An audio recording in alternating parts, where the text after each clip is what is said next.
আসসালামু আলাইকুম রহমতুল্লাহ। বাজার থেকে নতুন গরু ক্রয় করে বাড়ি নিয়ে আসার পর কি কি কাজগুলো অবশ্যই করতে হবে এবং কি কি চিকিৎসাগুলো দিতে হবে সে বিষয় নিয়ে আজকে বিস্তারিত আপনাদের মাঝে আলোচনা তুলে ধরবো ইনশাল্লাহ। তো যারা আমার চ্যানেল নতুন দর্শক তারা অবশ্যই চ্যানেলটাকে সাবস্ক্রাইব করে রাখবেন এবং যারা ফেসবুক পেজ থেকে দেখছেন তারা অবশ্যই ফেসবুক পেজটিকে ফলো করে রাখবেন এবং যারা চ্যানেলটিকে তেমন সাবস্ক্রাইব করেছেন তাদেরকে অসংখ্য অসংখ্য ধন্যবাদ। তো 2 মাসে হাড্ডিসার গরু মোটাতাজা করার জন্য আমি মূলত গরুটা ক্রয় করেছি এবং যে গরু বাজার থেকে কিনে আনার পরে যে কাজগুলো অবশ্যই করতে হয় আমাদের এবং কী কী চিকিৎসা দিতে হয় সে বিষয় নিয়ে আপনাদেরকে একটু আলোচনা করব। তো যাই হোক, আসি মূল কথায়। তো এটাকে আমি 61,000 টাকা দিয়ে গরুটা ক্রয় করেছি 2 মাসে মোটাতাজা করার জন্য।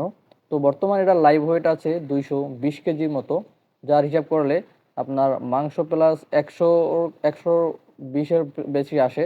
তো সেক্ষেত্রে আমি আরও কমাই ধরে মোটমাট ওর শরীরে আমি 90 কেজির মতো মাংস ধরছি, তার মানে এই হিসাব করে আমি গরুটা ক্রয় করেছি। তো যাই হোক, হাড্ডিসার গরু ক্রয় করার ক্ষেত্রে আপনাকে অবশ্যই ওর বর্তমান যে কত কেজি মাংস আসছে এবং এই মাংস দর হিসাব করে কিন্তু গরুগুলা ক্রয় করতে হবে। তো আপনি যদি গরু ক্রয় করার সময় যদি আপনি জিতে ক্রয় করতে পারেন তাহলে অবশ্যই আপনি লাভবান হবেন, যদি আল্লাহ তাআলা সব কিছু ঠিকঠাক রাখে। তো বাজার থেকে গরুটাকে আমি বাড়িতে নিয়ে আসার জন্য আগে আমাদের বাড়ির যে রাস্তা ওখানে নিয়ে আসছি গাড়িতে। তো আস্তে আস্তে আমাদের অনেকটা সন্ধ্যা হয়ে গেছে এবং এরপরে গরুটাকে আমি আমার বাড়ির উদ্দেশ্যে নিয়ে রওনা দিয়েছি। তো ওই বাড়িতে আনার পরে মূলত কী কী কাজ করতে হয় সেটা আজকে আপনাদের এই ভিডিওর মাধ্যমে দেখাবো এবং আমি বিস্তারিত আপনাদেরকে বলেও দেবো।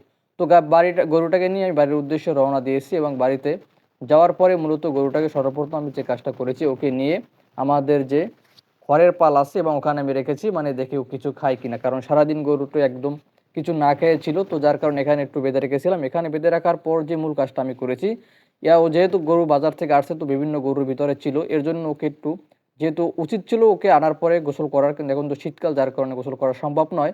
তো এর জন্য আমি কিছুটা জীবাণুনাশক দিয়ে ওটাকে জীবাণুটা মুক্ত করার চেষ্টা করেছি, যাতে করে ওর শরীরে যদি কোনো রকম জীবাণু থাকে যাতে করে কিছুটা হলেও ধ্বংস হয়। তো এর জন্য আমি নিয়েছি পটাশ, যেটা আছে পটাশটা নিয়েছি, পটাশটাকে একটু উষ্ণ গরম পানির সাথে মিক্স করে তারপর নিয়েছি এবং যে ওর মানে আছে পায়ের খুরে আমি সুন্দর করে দিয়ে দিলাম, কারণ অনেক সময় দেখা যায় গরুর যে মূল সমস্যা কিন্তু ওই যে পায়ের যে খুরে এবং খুরে যে থাকে গোবরের ভিতরে ব্যাকটেরিয়া থাকে এবং ওখান থেকে কিন্তু এই সমস্যাটা হয়। তো তারপরে আমি ওটাকে মোটামুটি জীবাণুমুক্ত করে তারপরে আমি আমার ঘরে নিয়ে আসলাম এবং এখানে বেঁধে রাখলাম এবং ঘরে রাখার পরে ওকে কিছুক্ষণ রেস্ট নিয়েছে। রেস্ট দেওয়ার পরে আমি কুটাটা দিলাম, ওখানে কুটাটা খাচ্ছে, কারণ সারাদিন জার্নি করে আসার পরে শরীরটা অনেক সময় ব্যথা থাকে। তো এর জন্য আপনি সর্বপ্রথম যে কাজটি করবেন, ওকে আপনারা উষ্ণ গরম পানি দেবেন এবং গরম পানির সাথে আমি যেটা দিয়ে থাকি, গরম পানির সাথে ওকে আমি বায়োলাক অথবা বায়োগাট আপনার ট্যাবলেট যে কোনো দিতে পারেন, এই দুইটার একটা দেওয়ার পরে ওটাকে আমি খাদ্যটাকে মিক্স করে দিয়ে দিলাম যাতে করে ও খাদ্যটা